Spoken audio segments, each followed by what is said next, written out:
Hello बच्चों, कैसे हैं आप लोग। अब हम लोग स्टार्ट आज कर रहे हैं इनडेफिनिट इंटीग्रेशन। डेरिवेटिव खत्म हो चुका है, एप्लीकेशन ऑफ डेरिवेटिव फिनिश्ड। हम लोग डेरिवेटिव, सेकंड डेरिवेटिव सब का मीनिंग जान चुके हैं। अब हम लोग इंटीग्रल कैलकुलस में एंट्री ले रहे हैं। हर प्रोसेस जो आपके पास एंटी फॉर्म में पढ़ाया जाता है उसका रीज़न हम आपको बता चुके हैं फंक्शन में ही, इन्वर्स फंक्शन जब पढ़ाया था कि हर एक प्रोसेस जो भी आपको डिफाइन किया जा रहा है उसका इन्वर्स प्रोसेस ज़रूरी है। आपको याद होगा, आपने 2² का वैल्यू 4 याद किया था, फिर स्क्वायर रूट ऑफ 4 2 याद किया था। आपने लॉग कहाँ से लिया था? एक्सपोनेंशियल के इन्वर्स में। हमेशा हम मैथमेटिक्स में जितने भी प्रोसेस डिफाइन करते हैं उन सब के इन्वर्स प्रोसेस भी डिफाइन करते हैं। यहाँ तक कि कोई भी फील्ड आपके पास हो उसमें इन्वर्स को डिफाइन करना ही पड़ता है। तो आपके पास स्टार्ट करते हैं। हमारे पास डेरिवेटिव किसी भी फंक्शन का अगर आपको मालूम है तो एक सिंबल ऑफ एंटी डेरिवेटिव हम इस तरह डिफाइन करते हैं, जैसे dx नीचे था, यहाँ पर dx ऊपर है। ये सिंबल ऑफ इंटीग्रेशन में हम ये बोलते हैं कि जिसका हमको डेरिवेटिव मालूम है f'(x), अगर उसके ऊपर हम एक प्रोसेस इसका एंटी डिफाइन करें यानी एंटी डेरिवेटिव डिफाइन करें तो ये हमको क्या मिल जाएगा? वही फंक्शन वापस मिल जाएगा, है ना। तो ये आपका एंटी डेरिवेटिव प्रोसेस होता है। अच्छा, एग्जांपल जरा देख लो, कौन कौन सा आपको डेरिवेटिव मालूम है। ठीक है, x⁴ का डेरिवेटिव मालूम है 3x²। हाँ बिल्कुल, बस इसका ये मतलब है कि इसके ऊपर अगर मैं ये एंटी डेरिवेटिव प्रोसेस अप्लाई करता हूं, ये इंटीग्रेंड आपका बोला जाता है। इसमें आपके पास dx ऊपर है, ये सिंबल ऑफ इंटीग्रेशन कोबरा जैसे दिखाई दे रहा है ना। हाँ, डसेगा, बहुत बहुत फायदे से डसेगा। अगर डेरिवेटिव पे ठीक से मेहनत नहीं आपकी रही है और यहाँ पर आप सारी फॉर्म्स नहीं ठीक से पढ़ोगे तो बहुत दुख देगा।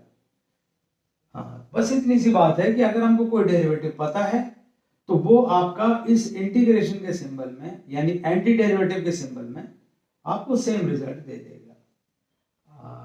लो एक और ले लो, हमको sin x का डेरिवेटिव मालूम है, कितना होता है?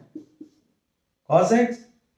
बस सीधी सी बात है, तो cos x का एंटी डेरिवेटिव क्या हो जाएगा? अरे भाई sin x। हो गया कि नहीं हो गया? ठीक है ना। अब ये आपके पास जब भी यहां पर इंटीग्रेंड में आपको कोई भी फंक्शन दिखाई देगा तो पहला काम आपको करना है, ये सोचो कि ये किसका डेरिवेटिव है, कौन था फंक्शन जिसका ये डेरिवेटिव था, वही आपका आंसर आएगा, है ना। बस इतनी सी बात है। हाँ, हम अभी इंडेफिनिट इंटीग्रेशन पे आते हैं। ये आपके पास क्यों आपको अलग से टर्म दिया जा रहा है एंटी डेरिवेटिव के बावजूद? बस इतना सा रीजन है, आपने fx को जब भी डिफरेंशिएट किया f'(x) आया, लेकिन अगर हम इसमें कोई कांस्टेंट ऐड कर देते तो भी डेरिवेटिव यही आता। अब कांस्टेंट कौन सा? ये कोई भी रियल नंबर हम यहां पर रख सकते हैं, 0 -1 2, कोई भी रियल नंबर यहां पर रखा जा सकता है, नहीं। तो इसका मतलब है कि ये हमको नहीं मालूम है। और ऐसे कितने सी रखे जा सकते हैं जो हमारे इस आंसर को रिप्रेजेंट करेंगे। यानी अगर हम sin x का डेरिवेटिव लेते हैं तो यहां पर अगर कोई कांस्टेंट होता तो उधर दिखता ही नहीं। और अगर हम स्टेटमेंट ये लिखते हैं sin x केवल, तो हम एक केवल पर्टिकुलर एंटी डेरिवेटिव लिख रहे हैं, लेकिन ये आपके पास सेट ऑफ एंटी डेरिवेटिव से रिप्रेजेंट करता है। अब ये हम लोग बोलते हैं सेट ऑफ एंटी डेरिवेटिव, है ना। अगर सेट ऑफ एंटी डेरिवेटिव्स आपके पास आ गए और सी एनी रियल नंबर, ये मत सोचना कि कॉम्प्लेक्स नहीं होता, आप रियल वैल्यूड फंक्शन ही पढ़ रहे हो तो सब कुछ रियल नंबर में ही होगा। आपको अभी भी मैक्सिमम आपका सबसे बड़ा सेट जो है वो रियल नंबर है। तो सेट ऑफ एंटी डेरिवेटिव्स, इसी को हम लोग सी के इंडेफिनिट होने की वजह से बोलते हैं इनडेफिनेट इंटीग्रेशन, यानी आपके पास इनडेफिनेट इंटीग्रेशन क्या है? Set of all anti derivatives, set of all anti derivatives. इसको ध्यान से लिख लीजिएगा, बेसिक डिफिनेशन यह है, इसको आप बॉक्स कर सकते हो। और आप इनडेफिनेट इंटीग्रेशन में एक ही आपका बेसिक फार्मूला है कि डेरिवेटिव किसका है। क्या क्या कह रहे हैं हम? डेरिवेटिव किसका है, तो एंटी डेरिवेटिव लिख सकते हो। अच्छा ठीक है, आपको सारे फार्मूले लिख सकते हैं, मैं आपसे खुद ही पूछता हूं। अगर मैं आपसे ये पूछता हूं कि ये बताइए, तो आपको क्या सोचना है? सोचो कि किसका डेरिवेटिव 1/x था।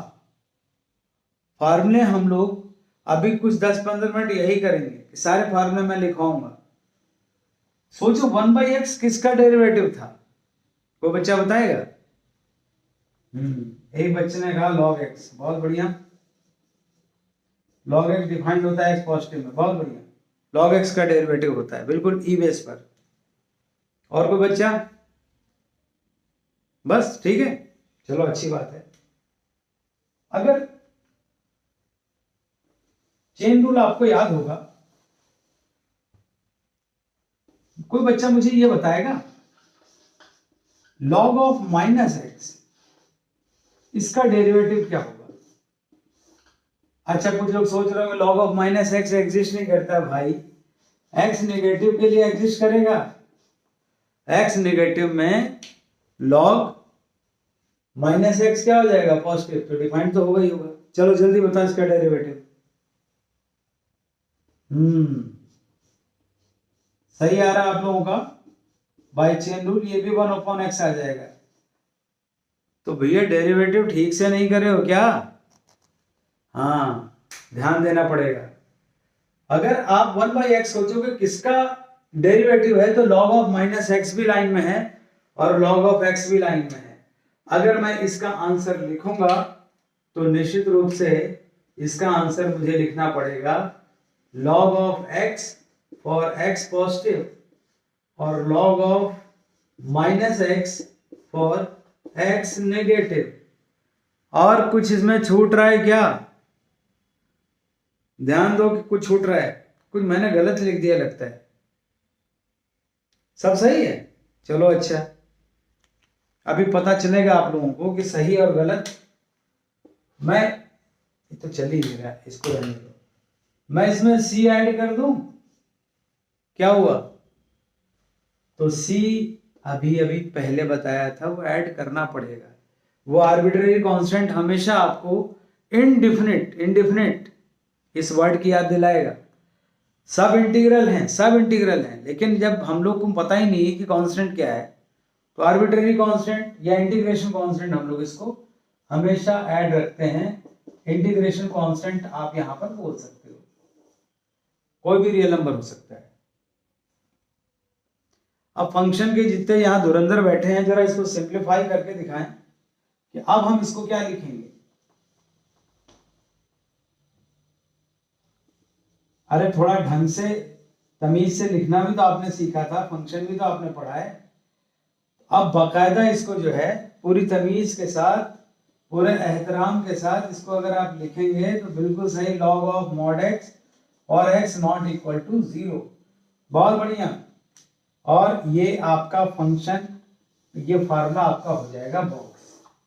याद रखना है इसको, 1/x anti derivative log x भी होता है, log -x भी होता है, प्लस c हमेशा ऐड करना पड़ेगा, तो log of mod x plus c। हो गया काम। अब चलिए 10 मिनट आपको टाइम दे रहे हैं। 10 मिनट आपको क्या करना है? केवल आपको सारे डेरिवेटिव लिखने हैं एक कॉलम में, फिर दूसरे कॉलम में आपको उन्हीं का रिवर्स लिखना है एंटी डेरिवेटिव फॉर्मेट में। तो 10 मिनट आप लोगों को मैं अपने लिए ब्रेक देता हूं, तुम्हारे लिए ब्रेक नहीं है, तुम लोग काम करो, मैं देखता हूं। 10 मिनट से ज्यादा टाइम नहीं मिलेगा। चलिए स्टार्ट कर दीजिए।